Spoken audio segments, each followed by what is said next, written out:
వారి గ్రామాన్ని దేవుడు ప్రేమించి ఆ 2 దినాలు సత్య సువార్తను అందించడానికి దేవుడు కృప చూపించాడు. అందుని బట్టి ప్రభువుకు వందనాలు చెల్లిస్తూ ఉన్నాను. మరి ఈ ప్రాంతంలో మీటింగ్స్ పెట్టాలి, రాకడ సువార్త సభలు వినిపించాలని ప్రార్థన చేస్తూ ఉన్నప్పుడు మరి అయ్యగారు గురించి మన మధ్యలో ఉన్నటువంటి రెవరెండ్ డాక్టర్ జి ఐజయ్ గారు మరి ప్రార్థన చేసి మరి అయ్యగారిని అడిగినప్పుడు వారు ఎంత బిజీగా ఉంటారు. వాస్తవంగా చెప్పాలంటే అయ్యగారి యొక్క సాక్ష్యము సేవా జీవితం మీరు కానింటే మైండ్ పోతుంది. మన తెలుగు రాష్ట్రాల్లోనే కాదు, ప్రపంచంలో అనేకమైనటువంటి ప్రాంతాలలో దేవుని చేత బహుబలంగా వాడబడుతున్నటువంటి గొప్ప దైవ సేవకులు, దేవునామ స్తోత్రం కలుగును గాక. అనేకమైన వర్తమానాలు మనం వింటూ ఉంటాం. స్వస్థత కొడుకులని, దర్శనాలని, ప్రవచనాలని, ఉజ్జీవ కొడుకులని, ఆత్మీయ కొడుకులని ఎన్నో కొడుకులు వింటూ ఉంటాం. రాకడ వర్తమానాలు మనం వినడం చాలా తక్కువ. మరి మన తెలుగు రాష్ట్రాలలో రాకడను గురించి ప్రభు రాబోతున్నారని చెప్పడానికి దేవుడు ఒక బోరవలే వాడుకుంటున్నటువంటి గొప్ప దైవ సేవకులు మన అయ్యగారు రెవరెండ్ డాక్టర్ జి ఐజయ్ గారు. అందరూ చప్పట్లు కొట్టి ప్రభునామాన్ని మహిమపరుద్దాం. మన తెలుగు రాష్ట్రాల్లోనే కాదు, భారతదేశంలో, ప్రపంచంలో అనేకమైన దేశాలలో మరి అయ్యగారు పుట్టుకతో అందులైనప్పటికీ నీవు నేను దేవుని కొరకు చేయలేనటువంటి గొప్ప సేవను ఈరోజు చేస్తూ ఉన్నాడు అయ్యగారు. మరి మన గ్రామంలో అడుగు పెట్టడం అనేది నిజంగా మన గ్రామానికి ఇది ఆశీర్వాదం. ఒక్కసారి నమ్మిన వారు దేవునికి స్తోత్రం చెప్పండి. హల్లెలూయా.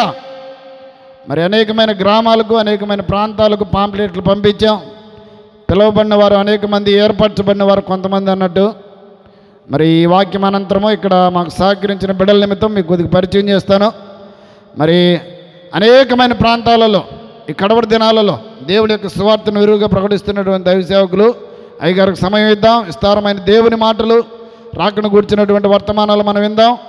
వాస్తవంగా చెప్పాలంటే అయ్యగారి దగ్గర ఒక డేట్ తీసుకోవాలంటే మన తెలుగు రాష్ట్రాల్లోనే, లేకుంటే బయట ప్రాంతాలలో ఒక డేట్ అయ్యగారు ఒక రోజు రావాలంటేనే సంవత్సరాలు ఏమంటే సంవత్సరాలు ఎదురు చూస్తుంటారు. ఈ చుట్టుపక్కల గ్రామాల్లో ఉన్నటువంటి సేవకులకు, విశ్వాసులకు తెలియడం లేదు ఈ విషయం. అయ్యగారు అంత విలువైనటువంటి వర్తమానాలు అందిస్తారు. మరి అది తక్కువ టైంలోనే దేవుని సన్నిధిలో ప్రార్థించి అయ్యగారిని అడిగినప్పుడు మరి ఈ డేట్ వస్తానని చెప్పారు. కొన్ని వందల కిలోమీటర్లు హైదరాబాద్ అవతల ప్రాంతాల నుండి ప్రయాణం చేసి ఈరోజు ఈ సమయంలో మన మధ్యకు వచ్చారు. ఈ మీటింగ్ అనంతరం కూడా కొన్ని గంటల ప్రయాణం చేసి హైదరాబాద్ చుట్టుపక్కల పరిసర ప్రాంతాల్లో రేపటి నుంచి మళ్ళీ సువార్త గుడుకులు ఉన్నాయి. రేపు ఉదయం కూడా ఒక సేవకుల గుడికలో మాట్లాడాలి అయ్యగారు. దేవుడి అవకాశం మనకి ఇచ్చాడు. ఇంకా సమయం వ్యర్థం చేయకుండా అయ్యగారికి సమయాన్ని ఇస్తూ ఉన్నాను. అందరూ చప్పట్లు కొడుతూ అయ్యగారిని ఆహ్వానిద్దాం.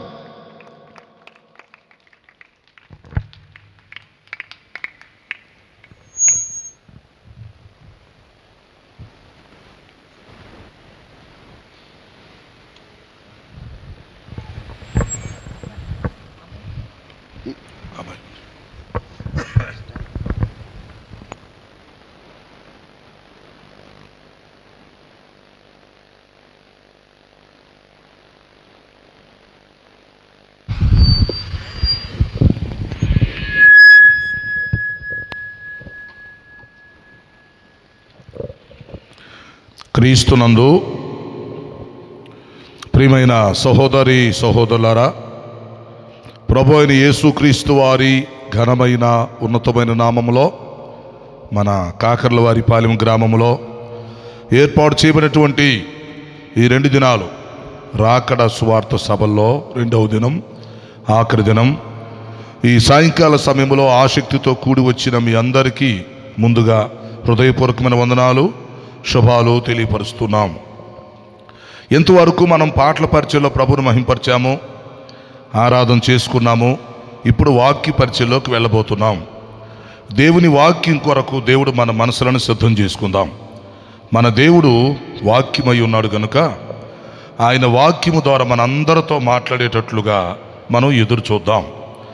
దయచేసి ఇంక రావలసిన వారు ఎవరైనా ఉంటే త్వరగా వచ్చి ఈ స్థలంలో కూర్చోవాలని ప్రేమతో మనవి చేస్తూ ఉన్నాను. మరి సాయంకాల సమయంలో ఈ సభల్లో మీతో కలిసి సహవాసం కలిగి ఉండటానికి, వాక్య పరిచర్య చేయటానికి దేవుడు నాకు ఇచ్చిన శ్రేష్టమైన అవకాశం కొరకు ముందుగా నేను దేవునికి స్తుతులు చెల్లిస్తున్నాను.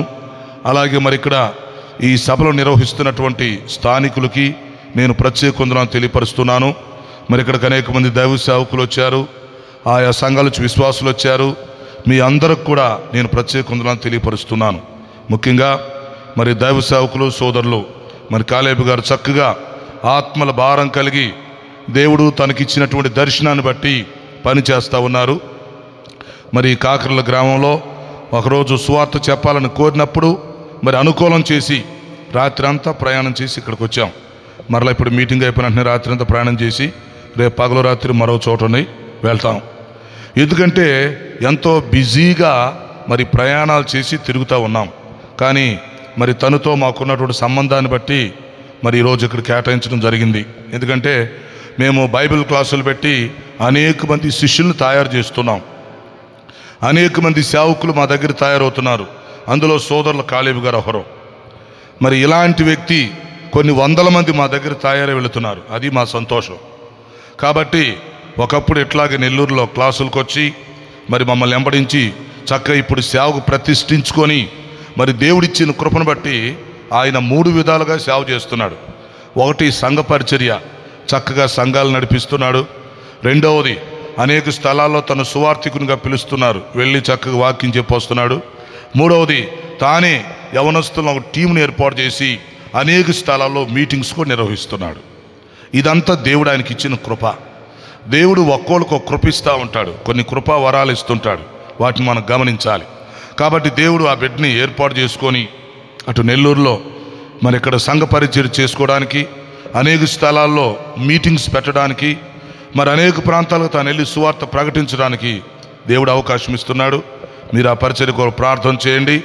మరి ఇక్కడికి వచ్చిన సేవకులు విశ్వాసులు అందరినీ కూడా మేము అభినందిస్తూ ఉన్నాం. దేవుని కృపను బట్టి మరి ఆగస్టు మాసంలోకి వచ్చాం. ఈరోజు మనందరం కూడుకోవటం చాలా సంతోషం. మీరు ఇంకెక్కువగా ఆత్మీయంగా బలపరచబడటానికి గమనించండి. ప్రతి గురువారం ఉదయం 6 గంటలకి ఆరాధన టీవీలో నా వర్తమానాలు వస్తున్నాయి. మీరు టైం గుర్తుపెట్టుకుని ఆ టీవీ కార్యక్రమాలు చూడొచ్చు, ఆత్మీయంగా బలపరచబడవచ్చు. మరి రెండవ రాకడ గురించి సీరియల్గా అందిస్తూ ఉన్నాం. ప్రతి గురువారం ఉదయం 6 గంటలకు ఆరాధన టీవీలో ఆ వర్తమానాలు మీరు చూడవచ్చు. అలాగే క్రీస్తు రాకడ ధ్వని యూట్యూబ్ ఛానల్ని సబ్స్క్రైబ్ చేసుకోండి. మీకు తెలిసిన వాళ్ళు కూడా షేర్ చేయండి. ఈ ఛానల్ మీ ఆత్మీయ జీవితానికి ఎంతో ఉపయోగపడుతుందని ఆశిస్తూ ఉన్నాం. తర్వాత ఈ మీటింగ్ అయిపోయిన తర్వాత ప్రార్థన ఆశీర్వాదాల తర్వాత ఎవరైనా సమస్యలతో, అనారోగ్యతతో, అవసరతలతో ఉంటే వారి కోసం చివరిలో ప్రత్యేక ప్రార్థన చేస్తాం. విశ్వాసంతో మీరు సిద్ధపడి ఉండండి. మరి మీటింగ్ అయిపోయిన తర్వాత మరి స్టేజీ ముందుకు పిలిచి అందరి కోసం కలిపి ఒకేసారి ప్రత్యేక ప్రార్థన చేయబడిద్ది. దేవుడు అద్భుతాలు చేస్తాడు, స్వస్థతలు చేస్తాడు. ఆ అవకాశాన్ని మీరు ఉపయోగించుకోవచ్చు అని మనం చేస్తున్నాం. ఓకే, సో ఈ సమయంలో మనం దేవుని వాక్యంలోకి వెళ్ళిపోదాం. వాక్యం కొరకు మన మనసులను సిద్ధం చేద్దాం. వాస్తవానికి మేము నెల్లూరు నుంచి వస్తున్నప్పుడు చినుకులు పడతా ఉన్నాయి, ప్రార్థన చేస్తూ ఉన్నాం. దేవుడు వాతావరణం కూడా అనుకూలపరిచి మరి ఈ సభలకు దేవుడు అనుమతించాడు. దేవునికి స్తోత్రం. మరి నిన్నటి దినాన కూడిక చక్కగా జరిగింది. మరి ఈరోజు కూటం కొరకు కూడా దేవునికి స్తుతులు చెల్లిస్తున్నాం. మరి దయచేసి మీరు కూడా మీ ప్రార్థనలో మరి మా కోసం ప్రార్థన చేయండి. శాంతి మార్గం అనే పేరుతో అనేక విధాలుగా మేము పరిచర్య చేస్తున్నాం. ఈ శాంతి మార్గం పరిచర్య కోసం ప్రార్థన చేయాలని కోరుతున్నాం. సువార్త సేవ, సాంఘిక సేవ, మరి టీవీ పరిచర్య, యూట్యూబ్ పరిచర్య, మీటింగ్స్, బైబిల్ క్లాసులు, అనేక మంది సేవకులను తయారు చేయటం, మీటింగ్స్ నిర్వహించటం, ఎన్నో విధాలుగా ఈ శాంతి మార్గం తరఫున పరిచర్యలు జరుగుతున్నాయి. అందువల్ల మీ అనుదిన ప్రార్థనలో ఒక అంశంగా పెట్టుకొని గుర్తు చేసుకొని ఈ శాంతి మార్గం పరిచర్య అభివృద్ధి కోసం అనేకులకు ఉపయోగపడేటట్లుగా మీ ప్రార్థనలో జ్ఞాపకం చేసుకోవాలని కూడా మీ అందరికి నేను మనవి చేస్తూ మిమ్మల్ని అందరినీ వర్తమానం కొరకు ఆహ్వానిస్తున్నాం. తలలు వంచండి, ప్రార్థన చేసుకుందాం. దేవుని వాక్యంలోకి వెళ్ళిపోదాం. అందరు తలలు వంచండి, ప్రార్థన చేద్దాం. మీరందరూ మీ మనసుల్లో ప్రార్థన చేసుకోండి. ఈరోజు దేవుడు తన వాక్యం ద్వారా మనతో మాట్లాడినట్లుగా, అనేకులు రక్షించబడినట్లుగా, అనేకులు సంఘములో చేర్చబడినట్లుగా, ఈ ప్రాంతంలో గొప్ప ఉద్యోగ మంటలు మండునట్లుగా, వచ్చిన ప్రతి వ్యక్తిని దేవుడు దర్శించినట్లుగా అందరం ప్రార్థనాపూర్వకంగా ఉందాం. ఒక 2 నిమిషాలు మీ మనసుల్లో ప్రార్థన చేసుకోండి. మనం వర్తమానంలోకి వెళ్ళిపోదాం, ప్రార్థన చేసుకుందాం.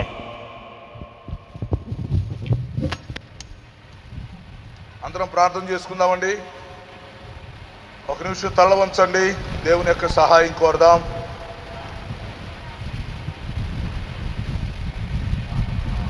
అందరం ప్రార్థన చేసుకుందాం.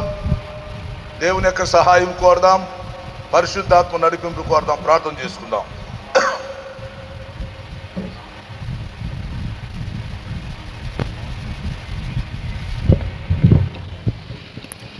ప్రార్థన. పరిశుద్ధుడు అయిన మా తండ్రి, జీవాధిపతి, మీ ఘనమైన పాదాలకు స్తుతి స్తోత్రాలు చెల్లిస్తున్నాం. ఆగస్ట్ 1 ఈ సాయంకాల సమయంలో నెల్లూరు దగ్గర ఈ కాకర్లవారి పాలెం గ్రామంలో 2వ రాకడ సువార్త సభల్లో 2వ దినం, ఆఖరి దినం మీ వాక్యమును ధ్యానం చేయడానికి మీరిచ్చిన ఈ మంచి అవకాశం కొరకు ముందుగా మీకు స్తుతులు చెల్లిస్తున్నాం. ఇంతవరకు పాటల పరిచయం నడిపించినందుకు మీ వందనాలు, ఆరాధనలో సహాయం చేసినందుకు మీ వందనాలు. ఇప్పుడు వాక్య పరిచర్యలో కూడా నడిపించమని మనం చేస్తున్నాం. ఈ సమయంలో మీ హృదయములను కలవరపడనీయకుడి. 2వ రాకడలో కలవరం లేకుండా ఉండుట, ఈ అంశమును గురించి కొంత మేము ధ్యానం చేయబోతున్నాం. మీరు బోధకులై మాకు బోధ చేయమని మనం చేస్తున్నాం. మీ దాసుని నన్ను బలపరిచి వాడుకోండి. రక్షణ లేని వారందరికీ రక్షణ దయచేయండి. రక్షణ పొందిన వారిని సంఘములో స్థిరపరచి బలపరచి మీ రాకడ కొరకు సిద్ధపరచమని మనం చేస్తున్నాము.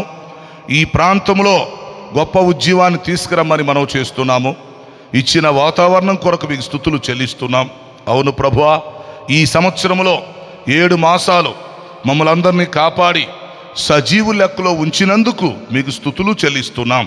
తర్వాత ఈ ఆగస్టు మాసం మా అందరికీ శుభకరంగా, సంతోషంగా, సమాధానంగా, దీవెనకరంగా ఉండటానికి సహాయం చేయమని మనం చేస్తున్నాం. ఇప్పుడు మాకు అవసరమైన సందేశం దయచేసి మీరే మహిమ పొందమని యేసు పరిశుద్ధ నామములో అడుగుచున్నాను తండ్రి, ఆమేన్. అందరం పెద్దగా ఆమేన్ చెప్దాం. ఇంకా పెద్దగా ఆమేన్.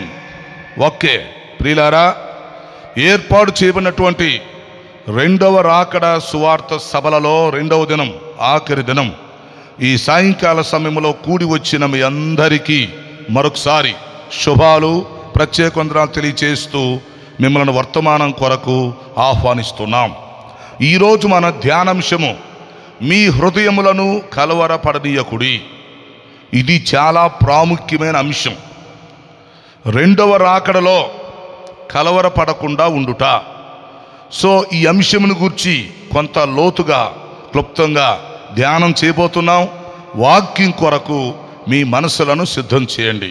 ఓకే, ఆగస్టు మాసం మనందరికీ శుభంగా, దీవెనకరంగా ఉండాలని ఆశిస్తున్నాం. ఆగస్టు మాసం అనగానే నాకు కొన్ని విషయాలు గుర్తొస్తుంటాయి.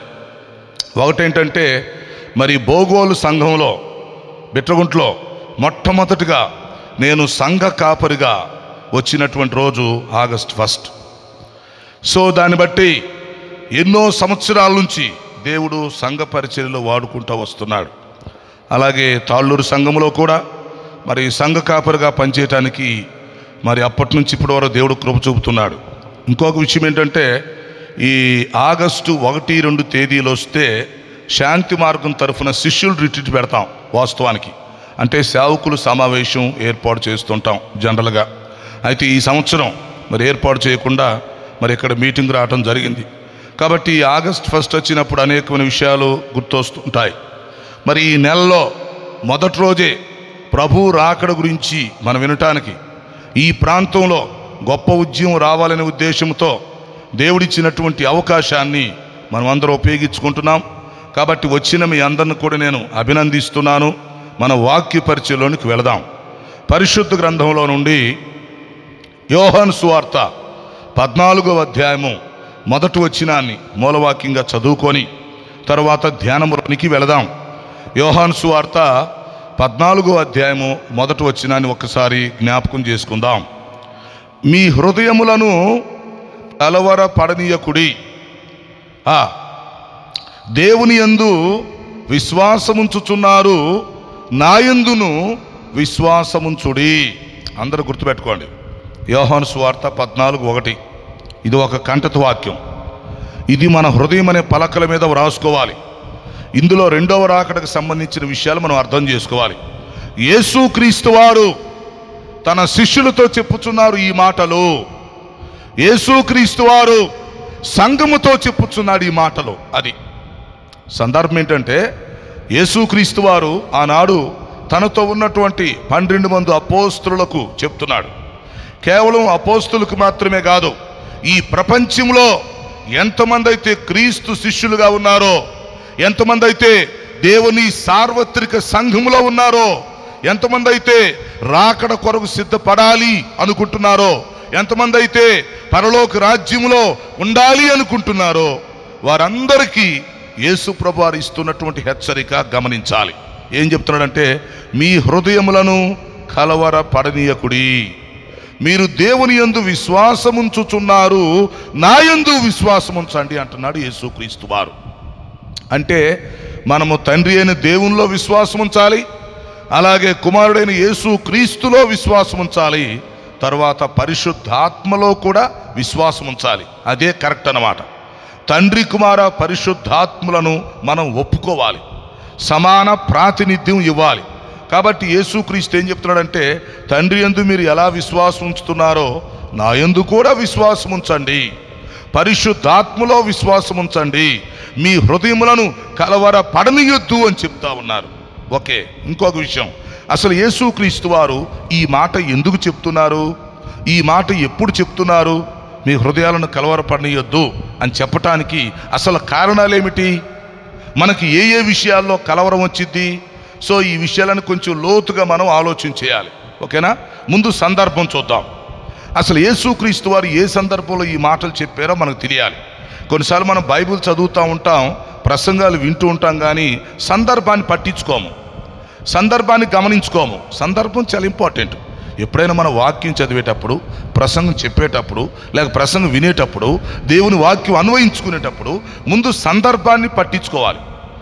ఎవరు చెప్పారు ఈ మాటలు, ఎవరికి చెప్పారు, ఎప్పుడు చెప్పారు, ఎక్కడ చెప్పారు, ఎందుకు చెప్పారు, ఎలా చెప్పారు, ఆ సందర్భం తీసుకొని సందేశంలోకి వెళ్ళాలి. అప్పుడు అది కరెక్ట్ అయింది. సో ఒక వాక్య భాగాన్ని మనం చదువుతున్నప్పుడు ఆలోచించాలి, ఇదిగో ఈ మాటలు ఎవరు చెప్పారు, ఈ మాటలు ఎవరికి చెప్పారు, ఎవరికి చెప్పారు, ఎక్కడ చెప్పారు, ఏ స్థలంలో చెప్పాడు, ఎప్పుడు చెప్పారు, అసలు ఎందుకు చెప్పారు, ఎలా చెప్పారు, ఆ మాటలు చెప్పాల్సిన అవసరం ఏంటి, ఆ మాటలు చెప్పడానికి కారణం ఏంటి, అక్కడ పరిస్థితి ఏంటనేది ఎప్పుడు కూడా ముందు తెలుసుకుంటుండాలి. అది బైబిల్ బోధించే పద్ధతి, అది ప్రసంగం చేసే పద్ధతి. కొన్నిసార్లు మనం చూస్తుంటాం, అసలు సందర్భం ఉండదు, లేకుండా సందర్భం లేని పరిస్థితులు మనం చూస్తాం. దేవుని వాక్యం అనేది సమయాన్ని బట్టి, సందర్భాన్ని బట్టి, అవసరతను బట్టి, ఉపయోగాన్ని బట్టి చెప్తూ ఉండాలి. సో పరిశుద్ధాత్మ ఇచ్చే సందేశం తీసుకోవాలి. యేసుక్రీస్తు వారు చెప్తున్నారు, మీ హృదయాలు కలవరపడనీయొద్దు, మీరు నా యందు విశ్వాసం ఉంచండి అంటున్నాడు. రైట్.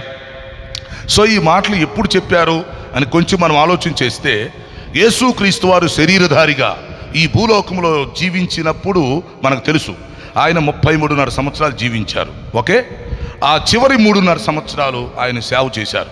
30 సంవత్సరాలు ఇంట్లో ఉన్నారు, 3.5 సంవత్సరాలు సేవ చేశారు. ఓకే, రేపు సిలువలో మరణించక ముందు ఆ చివరి రాత్రి చెప్పిన మాటలు ఇవి. ఎస్, యేసుక్రీస్తు వారు తన జీవితంలో ఆయన సిలువలో మరణించక ముందు మానవ జాతిని రక్షించడానికి, రక్షణ ప్రణాళిక ఏర్పాటు చేయడానికి సిలువలోకి వెళ్ళబోతున్నాడు. రేపు ఉదయం ఆయన సిలువలోకి వెళతారు. అయితే సిలువలోకి వెళ్ళకముందు ఆ చివరి రాత్రి ఆయన తన శిష్యులను చుట్టూ కూర్చోబెట్టుకొని వారికి చెప్తున్నాడు. యేసుక్రీస్తు వారు చివరి రాత్రి ఏం చేశాడు తెలుసా? 3 స్థలాల్లో ఎక్కువ సమయం గడిపాడు. మొదటి స్థలం మేడగది. యేసుప్రభు తన శిష్యులను తీసుకుని వెళ్ళి మేడగదిలో కొంత సమయం గడిపాడు. ఆ తర్వాత ఒలీవల కొండ దగ్గరికి తీసుకెళ్ళి ఆ కొండ మీద కొంత సమయం గడిపాడు. ఆ తర్వాత గెత్సెమనే తోటలోకి తీసుకుని వెళ్ళి అక్కడ కొంత సమయం గడిపాడు. ఆ తర్వాత దుండగులు వచ్చి మరి ప్రభుని గెత్సెమనే తోటలో పట్టుకున్నట్టుగా, తర్వాత తీర్పు తీర్చినట్టుగా, తర్వాత శిలువ ప్రయాణం జరిగినట్లుగా మనం చూస్తాం. ఓకేనా?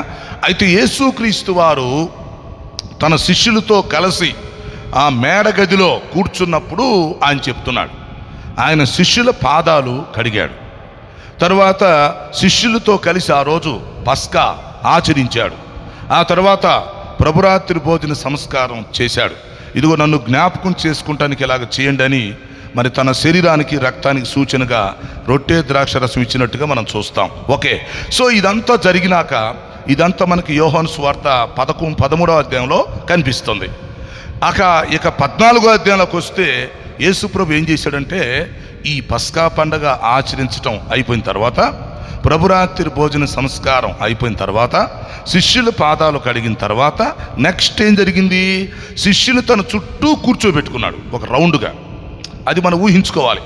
తన శిష్యులను కూర్చోబెట్టుకుని ఇప్పుడు చెప్తున్నాడు, ఇదిగో మీకు ఒక విషయం తెలియపరుస్తున్నాను, మీ హృదయములను కలవరపడనీయొద్దు. దేవుని యందు ఎలా విశ్వాసం ఉంచుతున్నారో నా యందు కూడా విశ్వాసం ఉంచండి, నేను మీ సంగతి చూసుకుంటాను. మొదట మీరు కలవరపడకుండా చూసుకోండి. రెండవది, నా యందు విశ్వాసం ఉంచండి, నా మీద మీరు భారం వేసుకోండి, నా మీద మీరు ఆధారపడండి, నేను మీ విషయం చూసుకుంటాను అంటున్నాడు.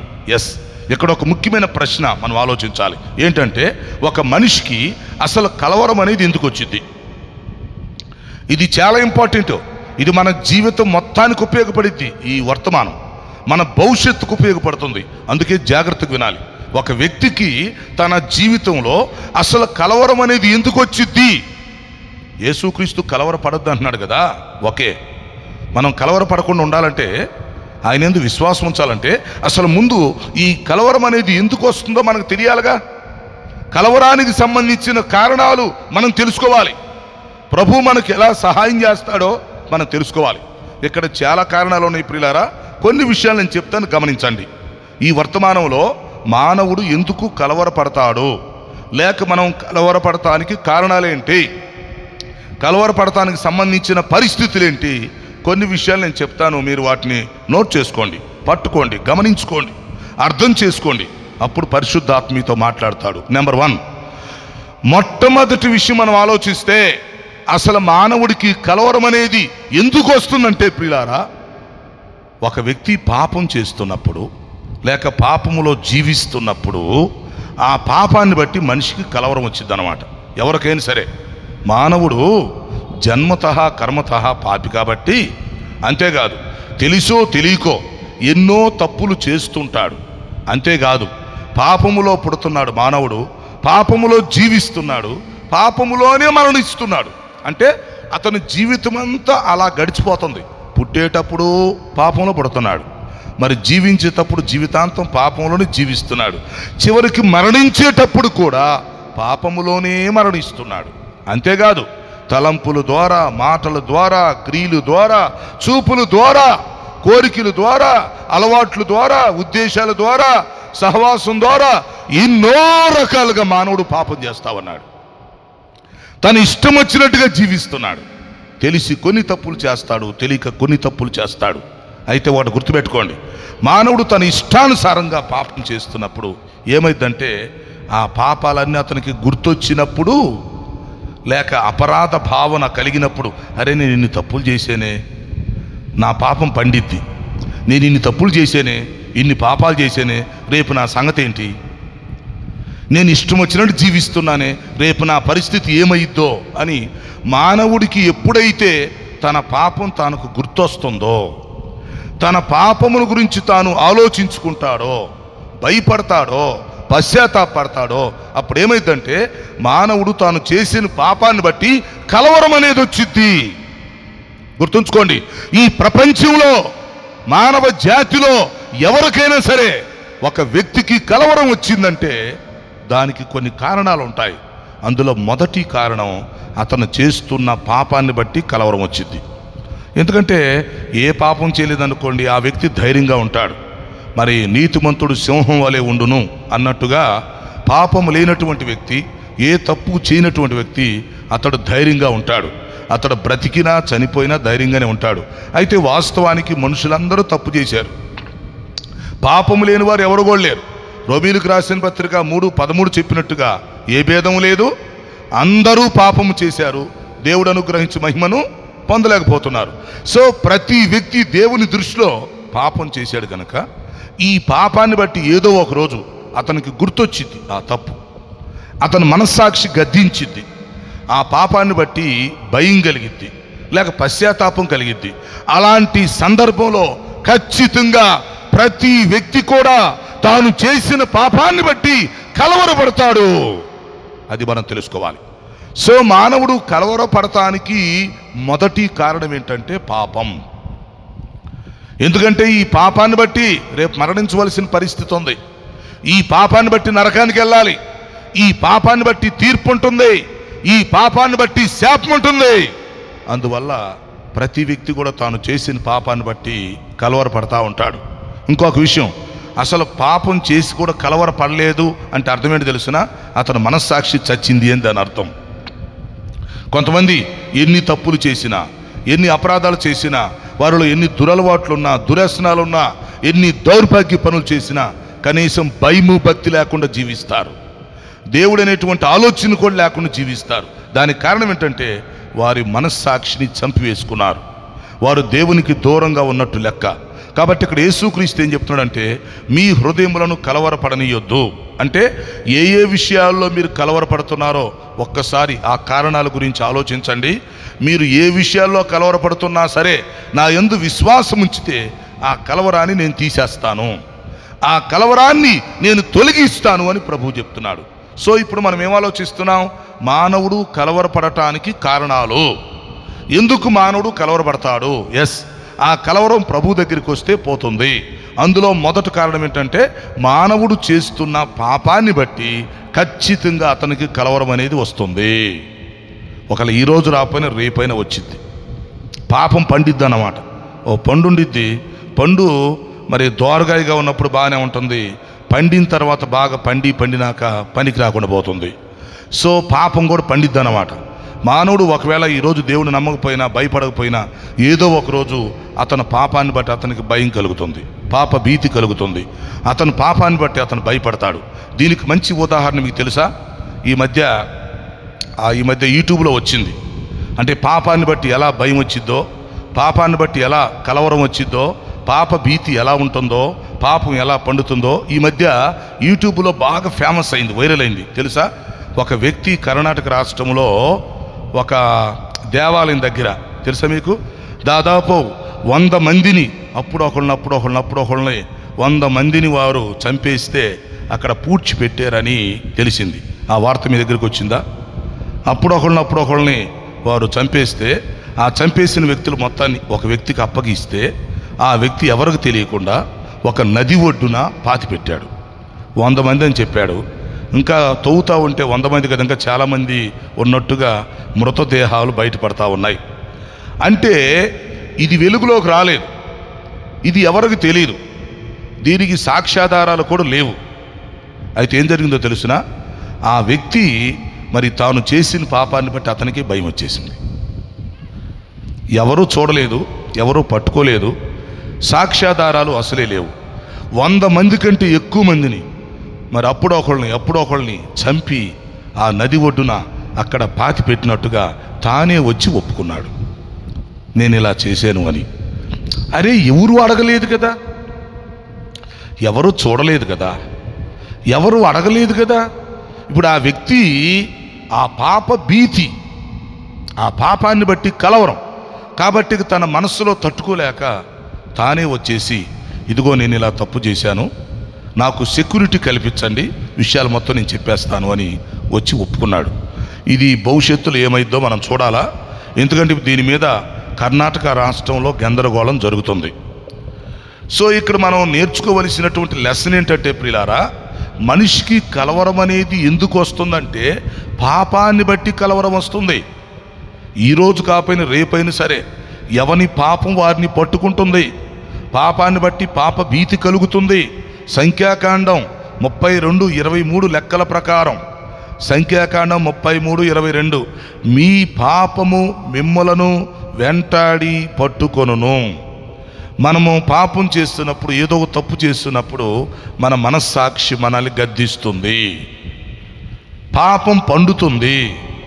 ఏదో ఒకరోజు మన పాపమే మనల్ని పట్టిస్తుంది.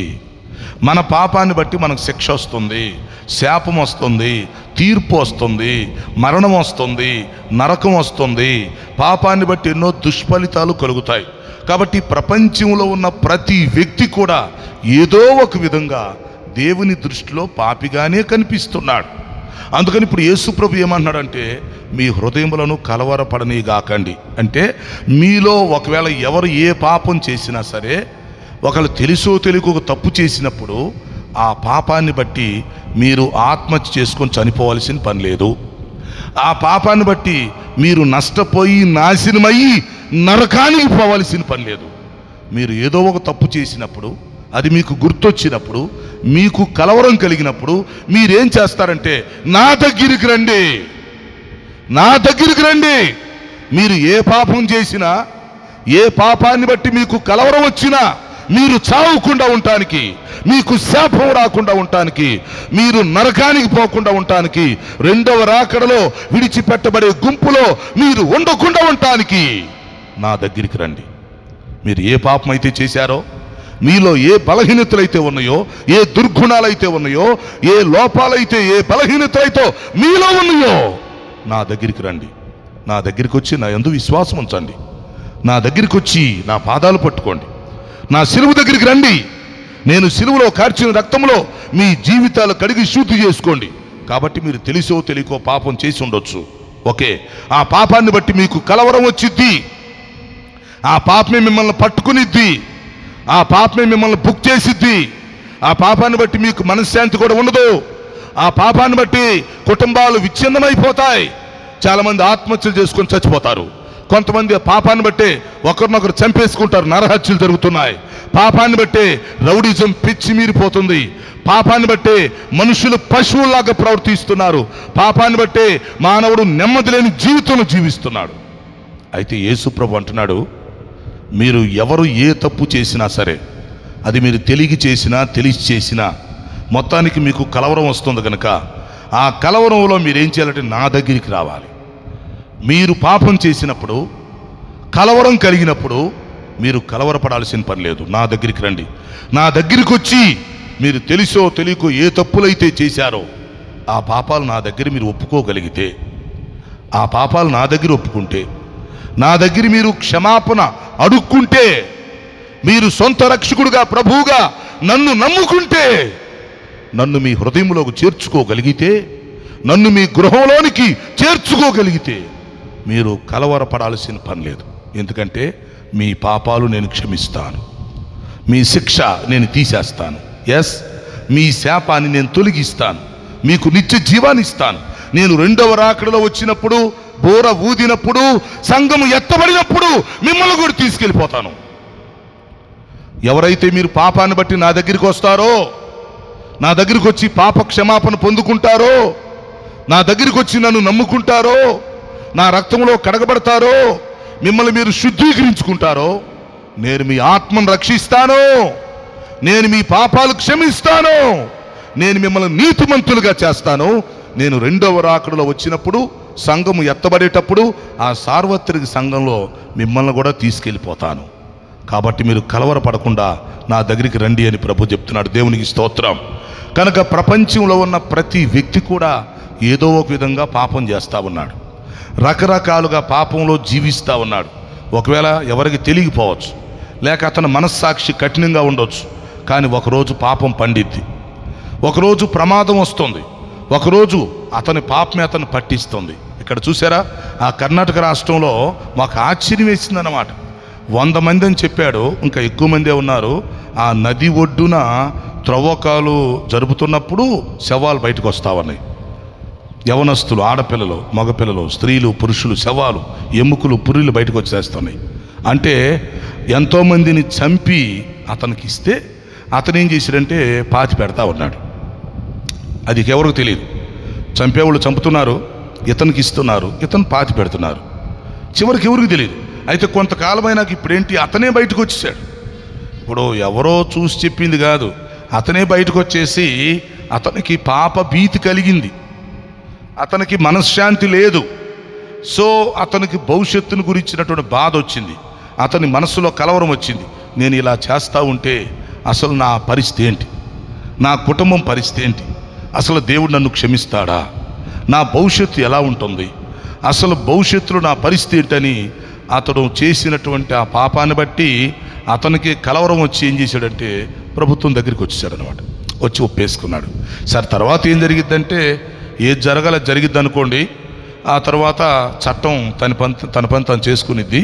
అయితే ఇక్కడ మనం ఆలోచించాల్సిన విషయం ఏంటంటే, ప్రపంచంలో ఉన్న ప్రతి వ్యక్తి ఏదో ఒక విధంగా పాపం చేస్తున్నప్పుడు ఆ పాపాన్ని బట్టి మనిషికి పాప భీతి కలిగిద్ది, భయం కలిగిద్ది. ఆ పాపాన్ని బట్టి మనిషికి కలవరం లేకుండా ఉంటుంది. అందుకని ఇప్పుడు యేసుక్రీస్తు ఏమంటున్నాడు?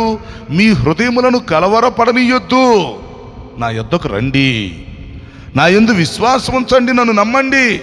ఎందుకంటే మీరు తెలుసో తెలియకో తప్పులు చేశారు, ఓకే. ఇప్పుడు మీ తప్పు మీకు అర్థమైంది, కలవరపడుతున్నారు, ఓకే.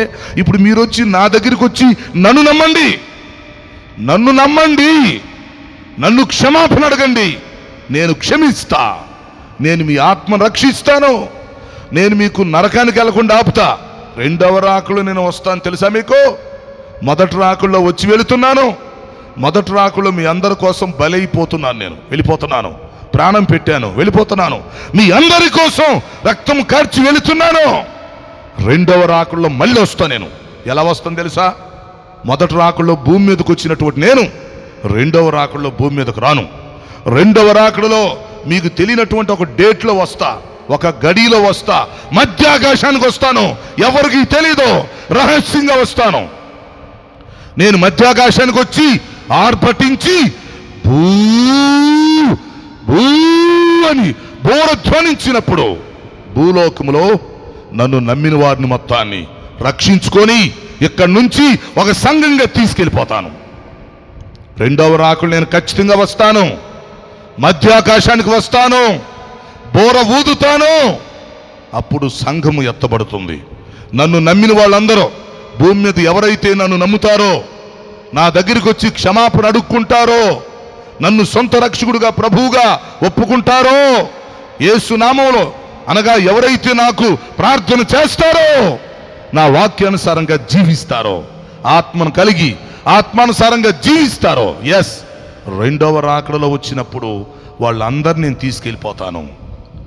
మొదటి రాకడలో వచ్చాను, మిమ్మల్ని రక్షించి వెళ్ళిపోతున్నాను, మీకోసం ప్రాణం పెట్టి వెళ్ళిపోతున్నాను, మీకోసం శిలువలో బలైపోయి రక్తమంతా కార్చి వెళ్తున్నాను. రెండవసారి మళ్ళీ వస్తాను. ఎప్పుడు వస్తాను మీకు డేట్ మాత్రం చెప్పను, ఖచ్చితంగా వస్తా. నా తండ్రి ఇంటి అనేక నివాసాలు ఉన్నాయి, వస్తా. మీకు స్థలం సిద్ధపరుస్తానికి వెళుతున్నా, వస్తా. స్థలం సిద్ధపరిచి వచ్చి నేనుండే స్థలంలో మీరు కూడా ఉండేటట్లుగా మిమ్మల్ని తీసుకెళ్ళిపోతాను. నేను రెండవసారి వస్తాను. ఆ డేట్ కోసం మీరు ఎదురు చూస్తూ ఉండండి. ఏదో ఒక రోజు నేను వస్తా, మీకు చెప్పను నా రాకడ మర్మం. ఆ రోజు వస్తాను, ఆ రోజు బోరవదబడిద్ది. ప్రపంచంలో నన్ను నమ్మిన వాళ్ళు మొత్తాన్ని ఒక్క గడిలో, ఒక్క రెప్పపాట్లో ఈ మట్టి శరీరాలు తీసేసి మహిమ శరీరాలు ఇచ్చి భూమి మీద నుంచి మిమ్మల్ని పైకి తీసుకెళ్ళిపోతాను. ఎస్, ఒక విమానంలో కూర్చుంటే టైం అయిపోయినప్పుడు ఎలాగ విమానం పైకి లేచి వెళ్ళిపోతుందో, అలాగే నా రాకడ టైం వచ్చినప్పుడు నా సంఘము కూడా విమానంలాగా పైకి లేచి వెళ్ళిపోతుంది. ఒక విమానంలో కూర్చుంటారండి, ఒక 500 మంది కూర్చున్నారనుకోండి, ఆ టైం అయినప్పుడు పైకి లేచి వెళ్ళిపోతుంది, మొత్తం వెళ్ళిపోతారు. విమానంలో వాళ్ళు మొత్తం వెళ్ళిపోతారు గమ్యానికి. అలాగే ప్రపంచంలో యేసుక్రీస్తు నమ్మినటువంటి ప్రతి ఒక్కరూ, ఆత్మరక్షణ పొందిన ప్రతి ఒక్కరు కూడా విమానం పైకి లేచినట్టుగా రేపు సంఘం పైకి ఎత్తబడిపోతుంది. వారు ఏ దేశంలో ఉన్నా సరే, ఏ రాష్ట్రంలో ఉన్నా, ఏ ఊర్లో ఉన్నా, ఏ సంఘంలో ఉన్నా, ఏ ప్రాంతంలో ఉన్నా, ఎవరైనా సరే వారు యేసుక్రీస్తుని ముందు నమ్ముకొని ఉండాలి. ముందు ఆ పాప క్షమాపణ పొందుకోవాలి, అర్జెంటుగా ఆత్మరక్షణ పొందుకోవాలి, బాప్తీసం తీసుకోవాలి, పరిశుద్ధాత్మను వరం పొందుకోవాలి, వాక్యానుసారంగా జీవించాలి, భక్తి చేస్తూ ఉండాలి. అప్పుడు విమానం టైం అయినప్పుడు విమానం పైకి లేచిపోయినట్టుగానే, విమానంలో ఉన్న వాళ్ళంతా గమ్య స్థలానికి చేరినట్టుగానే ప్రభు రాకడలో వచ్చినప్పుడు, బోర ఊదినప్పుడు సంఘం ఎత్తబడి వెళ్ళిపోతుందని మీరు తెలుసుకోండి. అందువల్ల ఇప్పుడు రెండవ రాకడ కోసం మనం ఎదురు చూస్తున్నాం. ఆ రోజు ఎప్పుడు వచ్చిందో మనకు చెప్పలేదు ఆయన. రెండవ రాకడలో వస్తానని చెప్పాడు, కానీ ఆ డేటు ఆయన మర్మంగా ఉంచాడు. బైబిల్లో కొన్ని మర్మాలు ఉన్నాయి, అందులో రెండవ రాకడ డేట్ కూడా ఒక మర్మం. కాబట్టి ఆ డేట్ మర్మంగా పెట్టాడు. ఏదో ఒకరోజు ఆ డేట్ వస్తుంది, బోర ఊదబడుతుంది, సంఘం ఎత్తబడుతుంది, అది కంపల్సరిగా జరిగిద్ది. కాబట్టి ఈలోపు ఏం చేయాలి? మనం ప్రభు దగ్గరికి వచ్చి ఆత్మరక్షణ పొందుకొని ఉంటే, ఏ కలవరంలో ఉన్నా సరే ఆయన దగ్గరికి వస్తే ముందు మన కలవరాన్ని తీసేసి మనల్ని తీసుకెళ్తాడు. అది అందుకనేమన్నాడంటే మీ హృదయములను కలవర పన్నియొద్దు అన్నాడు. అంటే మనిషి ఏ కలవరంలో ఉన్నా సరే, ఏ కలవరంలో ఉన్నా ప్రభువు దగ్గరికి వస్తే ఆయన ఏం చేస్తాడంటే ముందు కలవరాన్ని తీసేసి మనల్ని రక్షించి మనల్ని ఎత్తబడే సంఘంలో తీసుకెళ్తాడు. అది మనం అర్థం చేసుకోవాలి. కాబట్టి ఇప్పుడు మానవుడు ఏ విషయాల్లో కలవరపడతాడు అని మనం ఆలోచిస్తున్నప్పుడు కొన్ని విషయాలు చెప్పాను. మొదటి విషయం ఏంటంటే మానవుడు తాను చేస్తున్న పాపాన్ని బట్టి కలవరపడతాడు. అది ప్రతి వ్యక్తి జీవితంలో ఖచ్చితంగా జరిగిద్ది. కొంతమందికి లోపల జరగవచ్చు, కొంతమందికి బయట జరగవచ్చు, కొంతమందికి వెంటనే జరగవచ్చు, కొంతమందికి తర్వాత జరగవచ్చు. ఎందుకంటే ఆ పాపం చేసే వ్యక్తి నెమ్మదిగా ఉండలేడు, సంతోషంగా ఉండలేడు, ధైర్యంగా ఉండలేడు. కనుక కలవరం అనేది ఖచ్చితంగా ఉంటుంది. అయితే పాపము చేసే ప్రతి వ్యక్తి కూడా మరి కలవరపడకుండా, లేక ఆత్మహత్యలు చేసుకోకుండా, లేక ఇతరులకి హాని చేయకుండా ప్రభువు దగ్గరికి వచ్చేస్తే, ఆయన దగ్గర క్షమాపణ అడుక్కుంటే ఆయన ఖచ్చితంగా క్షమిస్తాడు, రక్షిస్తాడు, ఎత్తబడే సంఘంలో తీసుకుని వెళ్ళిపోతాడు. ఇది మనం అర్థం చేసుకోవాలి. సో మొదటి కారణం అది. కలవరం ఎందుకు వచ్చిందంటే పాపాన్ని బట్టి కలవరం వచ్చింది. ఓకే. రెండవది కలవరం ఎందుకు వచ్చిందంటే ప్రియులారా గమనించండి, మానవుని జీవితంలో కలవరం రావడానికి రెండవ కారణం ఏంటంటే మనకేదైనా అవసరతలు ఉన్నప్పుడు, అవసరతలు తీరకపోతే, మనకేదన్నా సమస్యలు ఉన్నప్పుడు ఆ సమస్యలు పరిష్కారం కాకపోతే, మనం ఏదన్నా శ్రమల్లో ఉన్నప్పుడు ఆ శ్రమలు తొలగకపోతే, మనం ఏదన్నా జబ్బుల్లో ఉన్నప్పుడు మనకు స్వస్థత లేకపోతే ఖచ్చితంగా మనిషికి కలవరం వచ్చింది. కలవరానికి రెండవ కారణం. కలవరానికి మొదటి కారణం పాపం. ఓకే. కలవరానికి రెండవ కారణం ఏంటంటే సమస్యలు, శ్రమలు, జబ్బులు, ఆర్థిక ఇబ్బందులు. ఇవన్నీ మనుషులకు ఉంటాయి. కొంతమందికి రకరకాల శ్రమలు ఉంటాయి. ఆ శ్రమల్లో నుంచి వాళ్ళు బయటకు రాలేక చనిపోవాలనుకుంటుంటారు. కొంతమందికి రకరకాల జబ్బులు, శరీర సంబంధమైన జబ్బులు, మానసికమైన జబ్బులు, ఎన్నో జబ్బులు వస్తుంటాయి. ఆ జబ్బులకు మెడిసిన్ ఉండదు, ఆపరేషన్ ఉండదు, చివరికి అంతుపట్టని జబ్బులు, ఎప్పుడు చనిపోతాడో తెలియదు. కాబట్టి అలాంటి జబ్బుల్లో ఉన్న వ్యక్తి ఏమైపోతాడు? కలవరపడతా ఉంటాడు. అంతేనా? కొంతమంది అప్పుల పాలైపోతుంటాడు, ఆర్థిక ఇబ్బందులతో ఉంటాడు, అప్పుడు కలవరపడతాడు. కొంతమంది కొన్ని సమస్యలతో ఉంటారు, చిక్కు సమస్యలు, ఆ సమస్యలు పరిష్కారం కావు, అప్పుడు కలవరపడతాడు. కొంతమందికి సైతాను శోధనలు వస్తుంటాయి, ఆ శోధనలో కలవరపడుతుంటారు. సో ఇప్పుడు మీరు అర్థం చేసుకోండి, మానవుడికి ఒకటి పాపం ద్వారా కలవరం వచ్చినా సరే దేవుడి దగ్గరికి వస్తే, దేవుడు నమ్ముకుంటే ఆయన రక్షిస్తాడు, క్షమిస్తాడు, నిత్య జీవం ఇస్తాడు, రెండవ రాకల్లో ఎత్తబడే సంఘంలో తీసుకెళ్తాడు. ఇక రెండో విషయానికి వస్తే, మానవుడికి ఒకవేళ జబ్బులను బట్టి నీకు కలవరం వచ్చినా, శ్రమలను బట్టి కలవరం వచ్చినా, శోధనలను బట్టి, ఆర్థిక ఇబ్బందులను బట్టి నీకు ఏ కలవరం ఉందో ఇప్పుడు చూసుకో. ఈ రాత్రి ఇక్కడ కూర్చున్న ప్రతి ఒక్కళ్ళు ఒకసారి చెక్ చేసుకోండి, ఒక్కసారి ఆలోచించండి. ప్రియమైన సోదరుడా, సోదరి, తల్లి, అమ్మ, బాబు, ఇక్కడ కూర్చున్నావు, దేవుడు తీసుకొచ్చి ఇక్కడ కూర్చోబెట్టాడు నిన్ను. నువ్వు కూర్చోవడం కాదు, దేవుడే తీసుకొచ్చి కూర్చోబెట్టాడు. నీ కోసం వాతావరణం కూడా దేవుడే అనుకూలపరిచాడు. ఇప్పుడు నువ్వు ఒక పని చేయాలా? ఏ కలవరంలో ఉన్నావు నువ్వు? ఆర్థిక విషయాల్లో నువ్వు కలవరంలో ఉన్నావా? ఆర్థిక విషయాల్లో కలవరపడుతున్నావా నువ్వు? లేదా ఏదో ఒక జబ్బులో ఉండి నా పరిస్థితి ఏంటి అని కలవరపడుతున్నావా? లేక ఏదో ఒక సమస్యలో ఉండిపోయావా? ఏదో ఒక శోధనలో నువ్వు ఉన్నావా? ఎక్కడున్నావు నువ్వు ఈరోజు? పైకి నువ్వు బాగానే ఉండొచ్చు, పైకి మంచిగా కనిపిస్తుండొచ్చు, నవ్వుతూ ఉండొచ్చు, అందరితో కలిసిమెలిసి ఉండొచ్చు, కానీ నీ అంతరంగిక జీవితంలో, నీ మనసులో ఏ కలవరంలో ఉన్నావు ఒక్కసారి నువ్వు ఆలోచించుకో. ప్రతి మనిషి కూడా కలవరంగా ఉన్నాడు. 100% ప్రతి వ్యక్తి ఏదో ఒక విషయంలో కలవరంలో ఉంటానే ఉన్నాడు. కాబట్టి ఇప్పుడు ఈరోజు దేవుడు నీతో మాట్లాడుతున్నాడు. ఆర్థిక విషయాల్లో అప్పులు పాలైపోయి ఏంటి నా పరిస్థితి అని చెప్పి నువ్వు కలవరపడుతున్నావా ఏంటి? లేదా ఈ పొలం జబ్బు వచ్చింది సార్, ఈ జబ్బు ఇంకా తగ్గేదట్లేదండి, మా ఇంట్లో పొలంలో జబ్బు వచ్చింది, తగ్గేదట్లేదు, పరిస్థితి ఏంటి అని కలవరపడుతున్నావా? లేక ఏదో ఒక సమస్యలో ఉన్నావా? లేక సైతాన్ వచ్చి నేను శోధిస్తున్నాడా? ఆ శోధనలో నుంచి బయటికి రాలేకపోతున్నావా? ఎస్. ఇప్పుడు కలవరపడిపోతూ కృంగిపోతున్నావా? కలవరపడుతూ కుషించిపోతున్నావా? కుమిలిపోతున్నావా? ఎవరికి చెప్పుకోలేని బాధలో ఉన్నావా? ఎస్. ఈరోజు ప్రభు ఆగస్ట్ 1 మంచి వాగ్దానం ఇస్తున్నాడు. ఇది నువ్వు చచ్చిన దాకా నీకు ఉపయోగపడుతుంది ఈ వాగ్దానం. నువ్వు ఏ పరిస్థితిలో ఉన్నా నీ లైఫ్ లాంగ్ నీకు ఉపయోగపడుతుంది ఈ వాగ్దానం. ప్రతిరోజు గుర్తు చేసుకో. నిద్ర లేవగానే నీకు ఉపయోగపడింది. ప్రభు చెబుతున్నాడు, మీ హృదయములను కలవరపడనీయొద్దు. మీరు ఏ విషయంలో కలవరం ఉన్నా సరే మీరు కలవరపడగాకండి, మీరు బాధపడగాకండి, కురింగిపోగాకండి.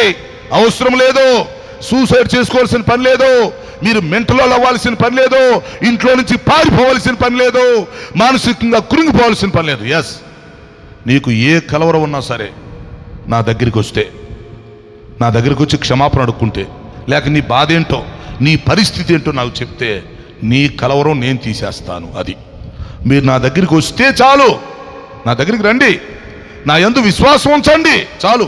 మీ పరిస్థితి ఏంటో నాకు చెప్పండి. చిన్నపిల్లలు తల్లిదండ్రులకి ఎలా చెప్పుకుంటారో మీ పరిస్థితి ఏంటో నాకు చెప్పుకోండి. నేను మీకు సహాయం చేస్తాను, ఆ కలవరం తీసేస్తాను, మిమ్మల్ని రక్షిస్తాను. రెండవ రాకడలో వచ్చినప్పుడు ఎత్తబడే సంఘంలో మిమ్మల్ని తీసుకెళ్తాను. నేను రాకడలో వస్తాను, బోర ఊదినప్పుడు భూలోకంలో ఉన్నటువంటి నా వారందరినీ నేను తీసుకెళ్ళిపోతాను కనుక అందులో మిమ్మల్ని కూడా తీసుకెళ్ళిపోతాను. కాబట్టి మీ కలవరాన్ని తొలగించి మీ ఆత్మను రక్షించి రాకడలో మిమ్మల్ని తీసుకెళ్తాను. ఏ విషయంలో కలవరం ఉన్నా సరే నా దగ్గరికి రండి అని ప్రభు చెప్తా ఉన్నాడు. సో ఇది రెండో విషయం. మొదటిది పాపాన్ని బట్టి కలవరం, ప్రభు కలవరం తీసేస్తాడు. రెండవది సమస్యలను బట్టి, శోధనలను బట్టి, జబ్బులను బట్టి, లేక శ్రమలను బట్టి, ఆర్థిక ఇబ్బందులను బట్టి, నానా విధములైన పరిస్థితులను బట్టి మనిషి కలవరం వచ్చింది. ఎస్, ఆ కలవరాన్ని ప్రభు తీసేస్తానంటున్నాడు. ఓకే, మూడవ చూడండి, మూడవ కలవరం ఏంటి తెలిసిన? మానవుడికి మరణం అంటే కలవరం వచ్చింది. ప్రతి వ్యక్తికి ఎంత గొప్పవాడికైనా మరణం అనగానే ఒళ్ళు జల్లనిద్ది. మరణం అంటే ప్రతి వ్యక్తికి భయమే, మరణం అంటే ప్రతి వ్యక్తికి కలవరమే. ఎంత గొప్పోడైనా 100 కేజీలు బరువు ఉండొచ్చు, కానీ మరణం అంటే భయమే. 6 అడుగులు ఎత్తుండొచ్చు, మరణం అంటే భయమే. కోటీశ్వరుడు అయ్యి ఉండొచ్చు, రేపు నువ్వు చనిపోతావు అని చెప్పావనుకోండి, ఈరోజు చచ్చిపోతాడు. ఆలోచించి భయపడిపోయి చెమటలు గారిపోతాయి, కళ్ళు తిరిగిపోతాయి, శరీరం అంతా వణిగిపోయింది. ఎందుకంటే మనిషికి మరణం అంటే భయం, మరణం అంటే కలవరం. ఎందుకంటే మరణాన్ని జయించగలిగినోడు ఎవడలేడు ఈ భూమి మీద. కోటీశ్వరుడు అయితే అయి ఉండొచ్చు, ఓకే, రాజు అయి ఉండొచ్చు, లేదా మినిస్టర్ అయి ఉండొచ్చు, కలెక్టర్ అయి ఉండొచ్చు, ఓకే, లేదా గొప్ప జ్ఞానం అయి ఉండొచ్చు, సైంటిస్ట్ అయి ఉండొచ్చు, డాక్టర్ అయి ఉండొచ్చు, ఇంజనీర్ అయి ఉండొచ్చు. బాబు నువ్వు మరణిస్తావు అని చెప్పేవనుకో, నీ ప్రాణం పోయిద్దని చెప్పేవనుకో, ఎలాంటి వాడికైనా భయం వచ్చేస్తుంది. అంటే మానవుడికి మూడవ కలవరం ఏంటంటే మరణం. మరణం అనేది మనం జయించలేం కాబట్టి, మరణాన్ని జయించే శక్తి మనకు లేదు కాబట్టి, పైగా మరణం అనేది ఎప్పుడు వచ్చిద్దో మనకు తెలియదు కనుక మన కళ్ళ ముందు ఎంతోమంది చనిపోతుంటారు ప్రతిరోజు. అలాగే మన జీవితంలో చివరి రోజు ఎప్పుడో మనకు తెలియదు, మరణం ఎప్పుడు వచ్చిద్దో మనకు తెలియదు. కాబట్టి మరణం అనగానే ప్రతి వ్యక్తికి కలవరం కలిగిద్ది అన్నమాట. అయ్యో నేను మరణిస్తానా, నాకు మరణం ఎప్పుడు వస్తుంది, సరే మరణం తర్వాత నా పరిస్థితి ఏంటి, మరణం తర్వాత నా భవిష్యత్తు ఏంటి, మరణం తర్వాత నా భార్య సంగతి ఏంటి, నా భర్త సంగతి ఏంటి, మరణం తర్వాత నా పిల్లల సంగతి ఏంటి, నా కుటుంబం సంగతి ఏంటి. ఎస్, అసలు మరణం అంటేనే కలవరం, మరణం అంటేనే భయం. కాబట్టి నేను మరణిస్తే నేను ఎక్కడికి వెళ్ళిపోతాను, నేను మరణిస్తే నా కుటుంబం పరిస్థితి ఏంటి అని ప్రతి వ్యక్తి బాధపడతాడు, భయపడతాడు, ఆలోచిస్తాడు, కలవరపడుతుంటాడు. అందుకని యేసుక్రీస్తు ఏం చెప్తున్నాడు చూడండి. మూడవ విషయం, మానవుడికి మరణం అంటే కలవరం కాబట్టి యేసుప్రభు చెబుతున్నాడు, మీ హృదయములను కలవరపడనీయకుడి. మీ హృదయములను కలవరపడనీయొద్దు. అంటే ఒకళ్ళ మరణాన్ని గురించి మీకు కలవరం వచ్చినా సరే, మీకు భయం వచ్చినా సరే మీరు బాధపడకాకండి. ఎందుకంటే నేను మరణాన్ని గెలిచి తిరిగి లెగుస్తున్నాను, నేను పునరుద్ధానుడను, నేను మరణపు ముళ్ళు విరిచివేశాను, నేను మరణాన్ని గెలిచి తిరిగి లేచాను కనుక మరణాన్ని గురించి కూడా మీరు భయపడాల్సిన పని లేదు, బాధపడాల్సిన పని లేదు, కలవరపడాల్సిన పని లేదు. ఎందుకంటే మీరు మరణించినా సరే మిమ్మల్ని బ్రతికిచ్చే బాధ్యత నాది. యేసుక్రీస్తు నిజంగా నమ్ముకుంటే, ఆయన దగ్గరికి వస్తే, ఆయన ఆశ్రయిస్తే ఆయన ఏం చెప్తాడంటే మీరు కలవరపడాల్సిన పని లేదు. ఒకవేళ మరణం గురించి మీరు కలవరపడేటట్లయితే ఏం కలవరపడగాకండి. ఎందుకంటే మరణంలో నుంచి నిన్ను బ్రతికిచ్చేవాడిని నేను. ఒకవేళ నువ్వు మరణించినా సరే నిన్ను బ్రతికించగలిగిన శక్తి నాకుంది. నేను మరణపు ముళ్ళు విరిచివేశాను. ఎస్, నేను 3వ దినం పునరుద్ధరణై తిరిగి లేచాను. కాబట్టి నీవు నన్ను నమ్ముకుంటే, నన్ను ఆశ్రయిస్తే, ఒకవేళ నీవు మరణించినా కూడా నేను బ్రతికినట్టుగా నిన్ను కూడా బ్రతికిస్తా. దేవునికి స్తోత్రం, హల్లెలూయా. నేను ఎలాగైతే మరణాన్ని గెలిచి పునరుద్ధానునై తిరిగి లేచానో, మరణాన్ని జయించానో, అలాగే నీవు కానీ నన్ను నమ్ముకుంటే, నువ్వు కూడా బాప్తీసం తీసుకుంటే, నా యందు విశ్వాసం ఉంచితే, రేపు నువ్వు మరణించినా సరే నిన్ను కూడా నేను లేపేస్తా. నేను మరణాన్ని గెలిచి పునరుద్ధానునై తిరిగి లేచినట్టుగానే నా యందు విశ్వాసం ఉంచిన ప్రతి ఒక్కరిని కూడా వారికి కలవరం లేకుండా, వారు మరణం నుంచి నేను ఆపుతా, అసలు ముందు మరణించకుండా ఆపుతా. సరే, ఒకవేళ మరణం వచ్చినా సరే వారికి మరలా నేను పునరుద్ధానం ఇచ్చి వారిని నేను బ్రతికించుకుంటాను. కాబట్టి మీరు మరణం గురించి కూడా కలవరపడాల్సిన పని లేదు అని ప్రభు చెప్తున్నాడు. ఇది మూడవది. ప్రతి మనిషికి మరణం అంటే కలవరమే కాబట్టి, మరణం అంటే ఆందోళన చెందుతాడు కనుక యేసు ప్రభు అంటున్నాడు, మరణం గురించి కూడా ఏం భయపడగాకండయా, మరణమేం పెద్ద గొప్పేం కాదో, నేను మరణించాను, మరణపు ముళ్ళు విరిచివేశాను, మూడవ రోజు పునరుద్ధరణ తిరిగి లేచాను కదా, నేను సజీవుడిగా లేచాను కదా. కాబట్టి మీరు నన్ను నమ్ముకుంటే, నన్ను ఆశ్రయిస్తే, మీరు రక్షించబడితే ఇక మరణం ఎప్పుడు వచ్చినా మీకు దిగులేదు. మరణించినా పర్వాలేదు, ఏం భయపడాల్సిన పర్లేదు, కలవరపడాల్సిన పర్లేదు. ఎందుకంటే మీరు మరణిస్తే నేను బ్రతికించుకుంటా మిమ్మల్ని. మీకెందుకంట? మరణిస్తే మిమ్మల్ని బ్రతికిస్తాను, సజీవులుగా లేపుతాను, మరలా మీకు అక్షయ శరీరాలు ఇస్తాను, ఎత్తబడే సంఘంలో తీసుకెళ్ళిపోతాను, నిత్య జీవంలో రెండవ రాకల్లో నాతో పాటు ఉంచుకుంటా. కాబట్టి మీరు చేయాల్సిన పని ఏంటంటే నన్ను నమ్మండి, మీ హృదయములను కలవరపడనీయగాకండి, నన్ను నమ్మండి, నా దగ్గరికి వచ్చి నన్ను ఆశ్రయించండి, నా దగ్గరికి వచ్చి రక్షణ భాగ్యం పొందుకోండి, నా దగ్గరికి వచ్చి నా వాక్యానుసారంగా జీవించండి, నా సన్నిధికి రండి, నన్ను ఆరాధించండి, సంఘానికి రండి, నా సేవకు నడిపిస్తున్న మార్గంలో నడవండి. ఏ విషయంలో కూడా మీరు కంగారు పడాల్సిన పని లేదు. సో ఇది మూడవది. మానవుడికి మరణం గురించి కలవరం ఉంటుంది. అయితే యేసు ప్రభు చెబుతున్నాడు, దాని గురించి కూడా మీరు కలవరపడాల్సిన పని లేదు అంటున్నాడు. ఓకేనా? తర్వాత నాలుగవది, మానవుడికి కలవరం వచ్చే మరొక ముఖ్యమైన విషయం ఏంటి తెలిసిన? గుర్తుపెట్టుకోండి. మానవుడికి కలవరం వచ్చే మరొక ముఖ్యమైన విషయం ఏంటంటే, నా తర్వాత నా కుటుంబం సంగతి ఏంటని. అంటే భవిష్యత్తును గూర్చిన కలవరం. నాలుగోది, ఒకటి పాపమును గూర్చిన కలవరం, రెండవది సమస్యలు శ్రమలను గూర్చిన కలవరం, మూడవది మరణమును గూర్చిన కలవరం. ఎస్, నాలుగవది భవిష్యత్తును గూర్చిన కలవరం. అంటే రేపేం జరుగుతుందో, వచ్చే నెలలో ఏమైద్దో, వచ్చే సంవత్సరం ఏమవుతుందో, అసలు నా భవిష్యత్తు ఏంటి, నేను పెద్దయినాక ఎలా ఉంటుందో, నాకు ఆయుష్కాలం ఎంత ఉంటుందో, ఆరోగ్యం ఎంత ఉంటుందో, నా పరిస్థితులు ఎలా ఉంటాయో, మరి నేను పోతే నా భర్త సంగతి ఏంటి, నా భార్య సంగతి ఏంటి, లేక నా తర్వాత నా కడుపును పుట్టిన ఈ పిల్లల సంగతి ఏంటి, వారి వివాహాలు ఏంటి, వారి సెటిల్మెంట్ ఏంటి, వారి భవిష్యత్తు ఏంటి. ఎస్, కాబట్టి ఇప్పుడు మానవుడికి కలిగేటువంటి నాలుగవ కలవరపడే విషయం ఏంటంటే భవిష్యత్తును గూర్చిన కలవరం. భవిష్యత్తును గూర్చిన కలవరం. చాలామంది కృంగిపోతున్నారు, కుషించిపోతున్నారు. కొంతమంది తిండి తింటలేదు, నిద్రపోవట్లేదు, ఏడుస్తుంటారు, చింతపడుతుంటారు. నేను చనిపోతే నా పిల్లల్ని ఎవరు చూస్తారండి అని బాధపడేవాళ్ళు ఉన్నారు. నా పిల్లలు ఇంకా సెటిల్ అవ్వలేదండి, పెద్దోళ్ళు అయ్యారు కానీ జాబ్ లేదు సార్, అప్పుల పాలు అయిపోయింది సార్, ఇల్లు కూడా కట్టలేదు సార్, పరిస్థితులు బాగలేదు సార్ అని అటు స్త్రీలైనా ఇటు పురుషులైనా లేక యవనస్తులైనా కావచ్చు, ఎవరైనా కావచ్చు, భవిష్యత్తును గురించి ఆందోళన పడేవాళ్ళు చాలామంది ఉన్నారు. భవిష్యత్తును గురించి కలవరపడుతూ, కన్ఫ్యూజ్ అవుతూ, కన్నీరు కారుస్తూ, ఒంటరితనంలో ఏడ్చేవాళ్ళు చాలామంది ఉన్నారు. ప్రియమైన సోదరుడా, సోదరి, ఈరోజు పరిశుద్ధాత్మ స్పష్టంగా నీతో మాట్లాడుతున్నాడు. ఒకవేళ నీ భవిష్యత్తును గురించి నువ్వు కలవరపడుతున్నావా, నీ గురించో, నీ భార్య గురించో, నీ భర్త గురించో, లేక నీ తల్లిదండ్రుల గురించో, నీ పిల్లల గురించో, రేపు భవిష్యత్తులో ఏమి జరిగిద్దో, పరిస్థితులు ఎలా ఉంటాయో, ఏమైపోతామో అని నువ్వు ఆలోచిస్తున్నావా? యేసు ప్రభు చెప్తున్నాడు, మీ హృదయములను కలవరపడనీయగాకండి, మీ భవిష్యత్తు నా చేతిలో ఉంది, మీ భవిష్యత్తు నా చేతుల్లో ఉంది, కలవరపడగాకండి. మీలో ఎవడు చింతించుట వలన మూరుడు ఎత్తు చేసుకోగలడు. మీలో చింతించడం వల్ల ఏం జరగదు. మీరు ఒక తెల్ల ఎంటుకుని నల్లగా మార్చలేరు, నల్ల ఎంటుకుని తెల్లగా మార్చలేరు, ఒక ఎంట్రుకునే దాని రంగు మార్చలేని మీరు మీ భవిష్యత్తు గురించి మీరు ఏమి చేయగలరు? రేపేం జరిగిద్దో మీకు తెలీదు. ఏ నాటికి ఆ నాటికి చాలు. కాబట్టి మీరు భవిష్యత్తును గురించి కలవరపడాల్సిన పర్లేదు. నా దగ్గరికి రండి, ఫస్ట్ నా యందు విశ్వాసం ఉంచండి, నా దగ్గరికి వచ్చిన నమ్ముకోండి,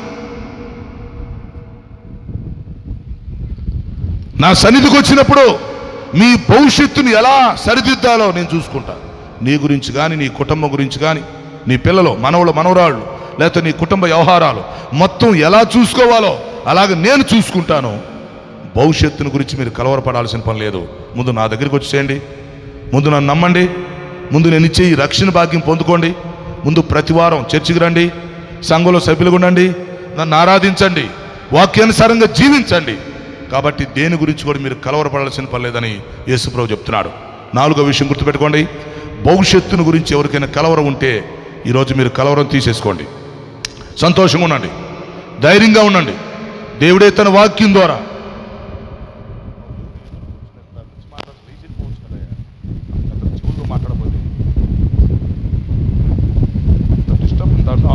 మాట్లాడతానే ఏమున్నారు, కూర్చొని మాట్లాడడంత అవసరమా? శాపం తెచ్చుకునే పనులు కాకపోతే.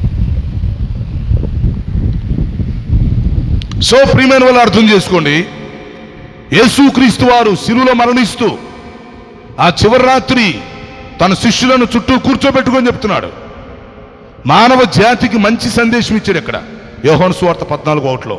ఎన్నోసార్లు మనం చదువుకుంటాం కానీ పట్టించుకోం. బైబిల్లో చదువుకుని వెళ్ళిపోతుంటాం, కానీ ఆ మర్మం మనకు అర్థం కాదు, అంత లోతుగా మనం తీసుకోము. అసలు దాని సందర్భం గురించి ఆలోచించేవాళ్ళు కూడా ఎవరు ఉండరు. సో యేసు ప్రభు ఈ లోకాన్ని వదిలిపెట్టి వెళ్తున్నాడు కనుక మానవ జాతికి ఇస్తున్న సందేశం, మీరు కలవరపడగాకండి. కలవరపడి మీరు ఆత్మహత్య చేసుకుని చనిపోయే బదులు, లేక ఒకరినొకరు చంపుకునే బదులు, చచ్చి నరకానికి పోయే బదులు, లేకపోతే పిచ్చోళ్ళు అయిపోయే బదులు నా దగ్గరికి రండి. నా దగ్గరికి వస్తే నేను మీ కలవరాన్ని తీసేస్తాను కదా. పాప సంబంధమైన కలవరమా, లేక జబ్బులు సమస్యలు ఆ కలవరమా, లేక మరణాన్ని గురించిన కలవరమా, లేదా భవిష్యత్తును గురించిన కలవరమా, రైట్, ఏ కలవరమైనా సరే నా దగ్గరికి రండి, నేను తీసుకెళ్ళిపోతాను. Okay, right. మరొక కలవరం ఉంది, ఏంటో తెలిసిన, దీన్ని ఏమంటారంటే దైవికమైన కలవరం. గుర్తుపెట్టుకోండి, దైవికమైన కలవరం. ఇది కూడా చాలామందికి ఉండిద్ది, దైవికమైన కలవరం లేక దైవికమైన చింత. అంటే దీని అర్థం ఏంటంటే, నేను చనిపోతే పరలోకానికి వెళ్తానే వెళ్ళనా. చాలామందికి ఉండిద్ది అన్నట్టు ఈ కలవరం, దైవికమైన కలవరం లేక ఆధ్యాత్మికమైన చింత కొంతమందికి ఉండిద్ది. వాళ్ళు ఏంటంటే ఒంటరిగా కూర్చున్నప్పుడు లేక 10 మందిలో కూర్చున్నప్పుడు వారికి ఆలోచన వచ్చింది, ఇప్పుడు నేను చనిపోతే పరలోకానికి వెళ్తానా, లేకపోతే పరలోకంలో నాకు స్థానం ఉందా లేదో, ఉందో లేదో, లేక జీవగ్రంథం నిజంగా నా పేరు రాయబడిందా, దేవుడు నిజంగా నా పాపాలు క్షమించాడా, నిజంగా రాకడు వస్తే సంఘం ఎత్తబడితే నేను వెళ్ళగలనా, ఎల్లబడి యోగ్యత నాకుందా. ప్రభుత్వం వస్తానంటున్నాడు, రాకడ గుర్తులు జరుగుతున్నాయి, ఆయన వస్తే బోర ఊదితే ఆయన సంఘాన్ని తీసుకెళ్ళిపోతాడు, కరెక్టే. మరి అప్పుడు నేను వెళ్ళగలనా, ఎత్తబడే సంఘంలో ఉండే అర్హతలు నాకున్నాయా, నాకేమైనా ఆటంకాలు ఉన్నాయా అని కొంతమంది ఆత్మీయంగా కలవరపడేవాళ్ళు. ఇది మంచి పద్ధతే. ఇది కొంతమందికి ఉండేది, అందరికి ఉండదు. కానీ అందరేమో శరీర సంబంధమైన విషయాల కోసం కలవరపడతారు, లేక మానసికమైన విషయాల కోసం కలవరపడతారు, ఆర్థిక విషయాల కోసం కలవరపడతారు. అయితే కొంతమంది స్పెషల్గా ఆత్మీయ విషయాల కోసం కలవరపడతారు. అది మంచిదే, కానీ వాళ్ళు కూడా ఈరోజు కలవరపడకుండా దేవుని సన్నిధికి వచ్చి ప్రార్థన చేసుకోవచ్చు. అంటే ఆత్మ సంబంధమైన కలవరం అది చాలా పెద్దది, గలిబిలి. అంటే ఏంటంటే, ఇప్పుడు నేను చనిపోతే పరలోకానికి వెళ్తానా, లేక దేవుడు అసలు నన్ను క్షమించాడా క్షమించలేదా, లేక దేవుడు నాకు దగ్గరలో ఉన్నాడా లేడా, దేవుడు నా ప్రార్థన వింటాడా విండా, లేక అసలు నా జీవితం ఇంతకు ఎలాగుంది, మరి ఇప్పుడు రాకడు వస్తే నేను ఎత్తపడతానా, అందరు ఎత్తపడితే నేను ఎత్తపడతానా, మరి విడవబడితే నా సంగతి ఏంటి. ఇట్లాగా కొంతమంది ఆత్మ సంబంధమైన కలవరం, రెండవ రాకడను గూర్చిన కలవరం, మోక్షమును గూర్చిన కలవరం కలిగి ఉంటారు. ఎస్, ఆత్మ సంబంధంగా ఎవరైతే కలవరపడుతున్నారో వాళ్ళందరూ ఈరోజు ప్రభు దగ్గరికి రావాలి.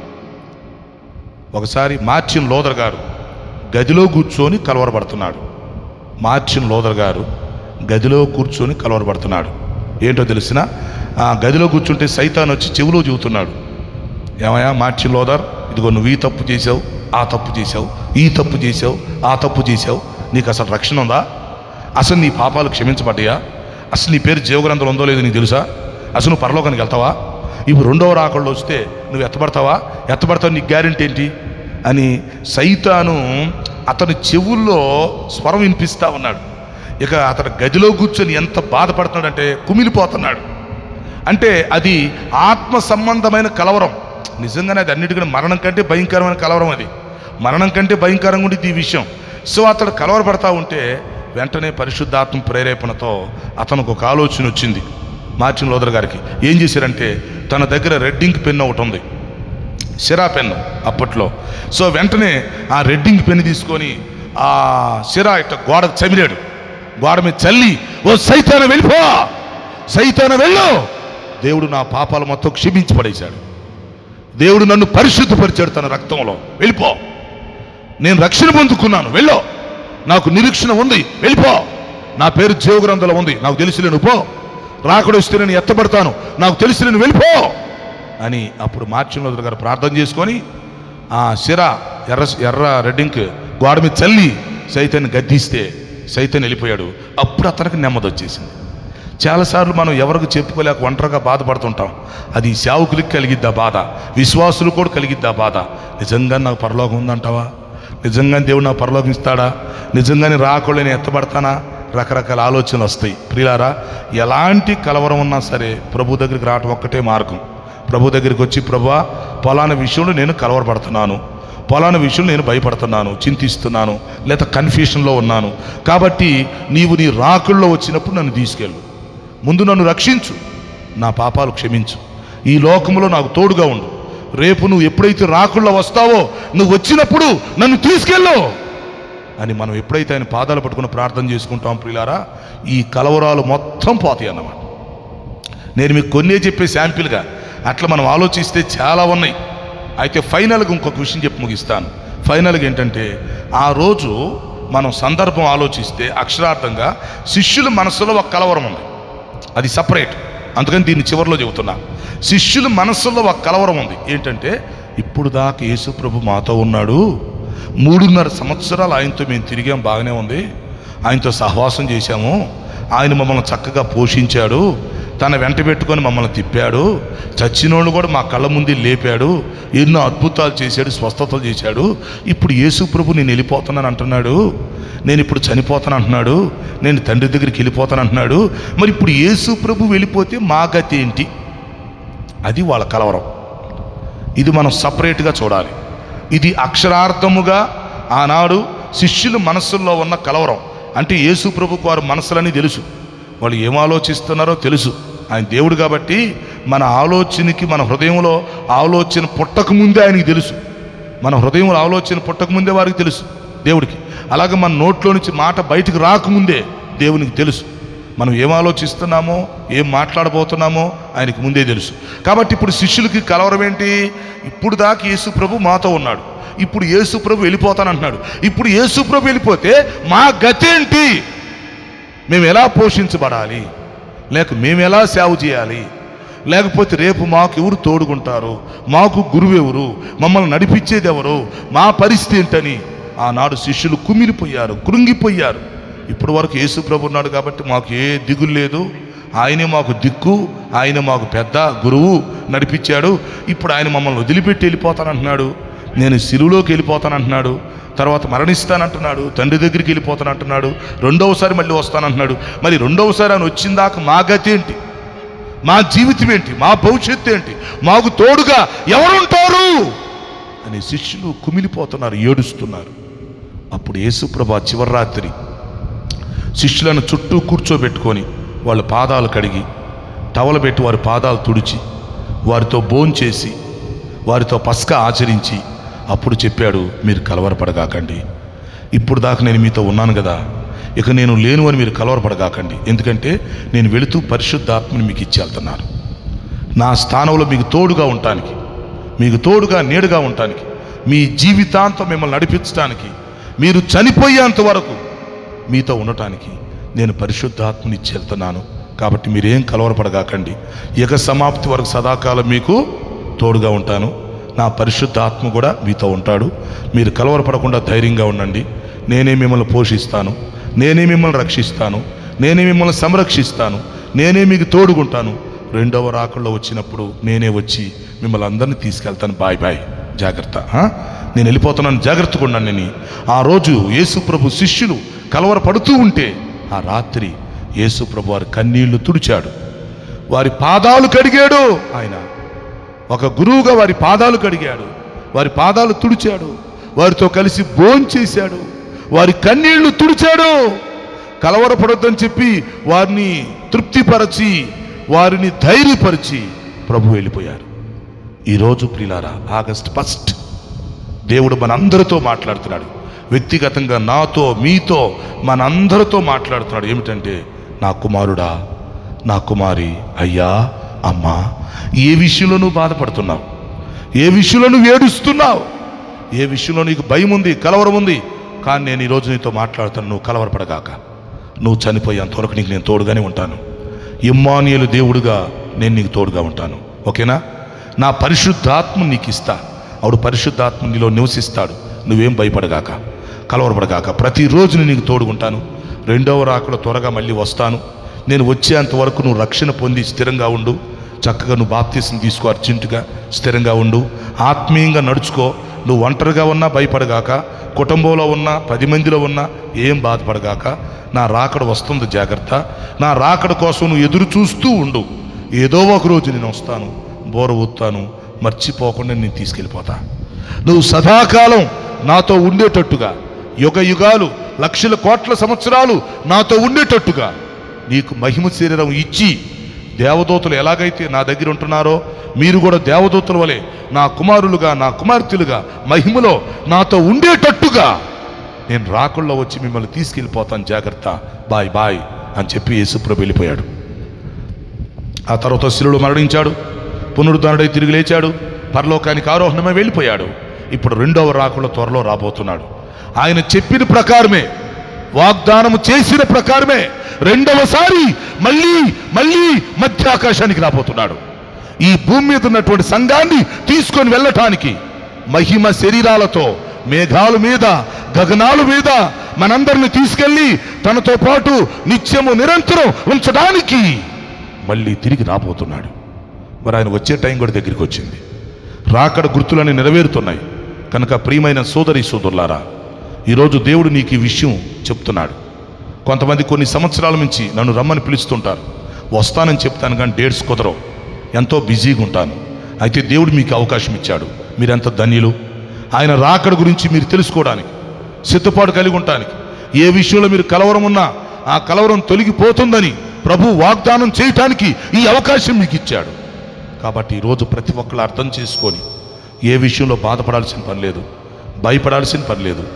దేవునికి దూరం కాకుండా ఉన్నపాటున ఈరోజు, ప్రభువా, నా కోసమే ఈ సభలు పెట్టావు, నన్ను రక్షించడానికి పెట్టావు, నన్ను ధైర్యపరచడానికి నువ్వు పెట్టావు ఈ సభలో. నీ రాకడ గుర్తు చేయటానికి, నేను రాకడ కొరకు సిద్ధపడటానికి నా కోసం ఈ సభలు ఏర్పాటు చేశావు. కాబట్టి ఈ రోజు నుంచి నేను రక్షణ పొందుతాను, నేను బాప్తీసం తీసుకుంటాను, నేను సంఘానికి వస్తానయ్యా, నీ రాకడ కొరకు సిద్ధపడతాను అనేవాళ్ళు ఈరోజు ఒక మంచి నిర్ణయం తీసుకోండి. ఈరోజు ప్రార్థన చేసుకోండి. ఈ రోజు నుంచి మీ పాత జీవితాన్ని వదిలేసి నూతన జీవితాన్ని మొదలు పెట్టండి. అవును, ఆ రోజు శిష్యులందరూ బాధపడతా ఉంటే, శిష్యులందరూ ఏడుస్తుంటే ప్రభు వాళ్ళ కన్నీళ్లు తుడిచి, నేను మీతోనే ఉంటాను, ఎక్కడికి వెళ్ళను, మీతోనే ఉంటాను, నా పరిశుద్ధ ఆత్మను మీతో ఉంచుతాను, మీకు నేను తోడుగా ఉంటాను, నా రాకడ కోసం ఎదురు చూస్తూ ఉండండి, మిమ్మల్ని వచ్చి నేను తీసుకెళ్ళిపోతానని చెప్పి ప్రభు చెప్పాడు. ఈరోజు మనతో కూడా అదే చెప్తున్నాడు. ఆనాడు శిష్యులకు ఇచ్చిన వాగ్దానమే ఈరోజు నాకు, మీకు, మనందరికీ ఇస్తున్నాడు. మీ హృదయములను కలవరపడనీయొద్దు. మీరు దేవుని యందు విశ్వాసం ఉంచుతున్నారు, నా యందు కూడా విశ్వాసం ఉంచండి. నా తండ్రి అనేక నివాసాలని నేను వెళ్ళి మరి స్థలం సిద్ధం చేసి మళ్ళీ వస్తాను. వచ్చి నేనుండే స్థలంలో మీరు కూడా ఉండులాగున మిమ్మల్ని తీసుకెళ్ళిపోతాను, రాకుల్లో తీసుకెళ్తాను, అక్కడ మనం అందరం కలిసి ఉందామని ప్రభు చెప్పి వెళ్ళాడు. చెప్పినటువంటి ఆయన త్వరగా రాబోతున్నాడు. వచ్చే టైం దగ్గరికి వచ్చింది. రాకడ గుర్తులు నెరవేర్చబడుతున్నాయి కనుక ఇంకా ఎవరు నిర్లక్ష్యంగా ఉండకుండా, నాస్తికులుగా, హేతువాదులుగా, అన్యులుగా, నామకార్థ క్రైస్తవులుగా ఉండకుండా ఇప్పుడైనా సత్యాన్ని తెలుసుకొని రక్షణ భాగ్యాన్ని పొందుకొని నూతన జీవితాన్ని మొదలుపెట్టండి. సంఘానికి రండి. ప్రతి ఒక్కరు కూడా ప్రభు రాకడ కొరకు సిద్ధపడి ఆ ఎత్తబడే సంఘంలో ఉండాలని, సదాకాలం ప్రభువుతో పాటు జీవించడానికి ప్రతి ఒక్కళ్ళు ఈరోజు ఒక మంచి తీర్మానం తీసుకొని మీ జీవితాన్ని ముందుకు తీసుకెళ్లాలని ప్రేమతోని మనవి చేస్తూ ఈ మాటలో ముగింపు తీసుకొస్తున్నాం. అట్టి కృపను దేవుడు మనందరికీ దయచేయునుగాక. రైట్, అందరు తల వంచండి, ప్రార్థన చేసుకుందాం. అందరు కండ్లు మూసుకోండి, తల వంచండి, ప్రార్థన చేద్దాం. నిజంగా ఎంతో మంచి అవకాశం ఇది. దేవుడు ఆగస్టు మాసం మనకిచ్చాడు. ఎందుకో తెలుసా? మనందరం దీవించబడటానికి, మనందరం సంతోషించడానికి, మనందరం రక్షించబడటానికి, మన కోసమే ఈ సభలో. అందుకని ప్రభు ఆనాడు శిష్యులతో చెప్పిన మాటలే ఈరోజు మనతో చెప్తున్నాడు. అది అక్షరార్థంగా ఆ రోజు శిష్యులతో చెప్పాడు. ఈరోజు ఆత్మస్వరూపిగా మనతో చెప్తున్నాడు, మీ హృదయములను కలవరపడేయొద్దు. మీరు దేవుని యందు ఎలాగైతే విశ్వాసం ఉంచుతున్నారో నా యందు కూడా విశ్వాసం ఉంచండి, ఏం పర్వాలేదు. మీరు ఏ పరిస్థితిలో ఉన్న ఈరోజు నా దగ్గరికి రండి. నా దగ్గరికి వచ్చి కన్నీరు కార్చి నన్ను క్షమాపణ అడుక్కోండి. నా దగ్గరికి వచ్చి మీ జీవితం సరి చేసుకోండి. నేను మిమ్మల్ని రక్షిస్తా, నా ఆత్మనిస్తాను, నేను మీకు తోడుగా ఉంటాను, రాకడలో మిమ్మల్ని అందరినీ తీసుకెళ్ళిపోతానని ప్రభువు చెప్తున్నాడు. ఆ వాగ్దానాన్ని అర్థం చేసుకొని ప్రతి ఒక్కళ్ళు ఈరోజు రక్షణ లేని రక్షణ పొందండి. బాప్తీసం లేకపోతే బాప్తీసం తీసుకో. రాకడ కొరకు ఇంకా నువ్వు సిద్ధపాటు లేకుండా నిర్లక్ష్యంగా ఉంటే ఎక్కడి నుంచైనా సిద్ధపడటానికి మొదలు పెట్టాలని నేను మనవి చేస్తున్నాను. ప్రార్థన చేద్దాం. పరిశుద్ధుడు అయిన మా తండ్రి, జీవాధిపతి, మీ ఘనమైన పాదాలకు స్తుతి స్తోత్రాలు చెల్లిస్తున్నాం. మీరు ప్రేమించి మాకు ఇచ్చిన వర్తమానం కొరకు మీకు స్తుతులు చెల్లిస్తున్నాం. ఈ వర్తమానం మా హృదయాల్లో ఫలింప చేయమని మనం చేస్తున్నాం. మీ వాక్యం ద్వారా స్పష్టంగా మాతో మాట్లాడి మమ్మల్ని బలపరుస్తున్నందుకు మీకు స్తోత్రాలు చెల్లిస్తున్నాం. ఈ సభలు ఘనంగా జరిగిస్తూ వచ్చినందుకు మీకు వందనాలు. విన్న వర్తమానం ఒక్కొక్కరి హృదయాల్లో ఫలింప చేయండి నాయనా. ఎవరి మనస్సులో ఏ కలవరం ఉందో ఆ కలవరాన్ని తీసేసి ప్రతి ఒక్కరూ రక్షణ భాగ్యం పొందుకొని మీ రాకడ కొరకు సిద్ధపడే కృప దయచేయమని మనవి చేస్తూ ఈ సభల పక్షంగా మహిమ ఘనత ప్రభావాలు మీకే చెల్లిస్తూ యేసు పరిశుద్ధ నామములో అడుగుచున్నాను తండ్రి, ఆమేన్.